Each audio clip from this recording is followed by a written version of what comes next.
فرعون کی قبر کہاں ہے؟ قارون کی قبر کہاں ہے؟ گھر تو باقی ہے، گھر کا مالک کوئی نہیں، سیاست موجود ہے، سیاست دار کوئی نہیں۔ اس کے باوجود تم عبرت حاصل نہیں کرو گے؟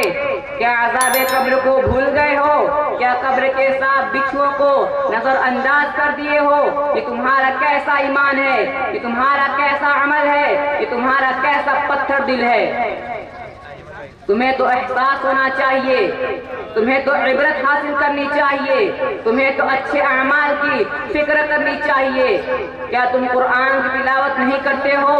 حالانکہ قرآن بار بار آسماں کی لازمانی زندگانی چھوڑ کر ہم زمین کی 4 دن کی زندگانی میں کھو گئے۔ دوستو، موت نے نہ کسی نبی کو چھوڑا، اور نہ ہی کسی ولی کو چھوڑا، اور نہ ہی کسی بادشاہ کو چھوڑا، اور نہ ہی کسی بڑے کو چھوڑا، اور نہ ہی کسی چھوٹے سے چھوٹے بچے کو چھوڑا۔ اس کی زد سے نہ کوئی فقیر بچ سکا، اور نہ کوئی امیر بچ سکا، اور نہ کوئی غریب بچ سکا، اور نہ کوئی عالم بچ سکا، اور نہ کوئی جاہل بچ سکا، بلکہ اس کی زد سے نہ کوئی انسان بچ سکیں گے اور نہ کوئی ملائکہ بچ سکیں گے، بلکہ سب کے سب اس کے پنجے میں آ پڑیں گے۔ یہی ایک ایسی مسلم چیز ہے جو روز روشن کی طرح آیا ہے، اور جس کی حقیقت سے نہ تو کسی نے انکار کیا ہے، اور نہ ہی کر سکتا ہے، اور نہ ہی کر سکے گا۔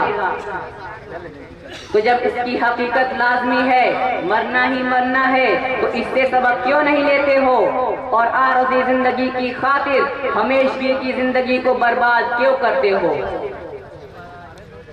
ہے یہاں سے تجھ کو جانا ایک دن، ہے یہاں سے تجھ کو جانا ایک دن، قبر میں ہوگا ٹھکانا ایک دن، منہ خدا کو ہے دکھانا ایک دن، منہ خدا کو ہے دکھانا ایک دن، اپنا غفلت میں گوانا ایک دن۔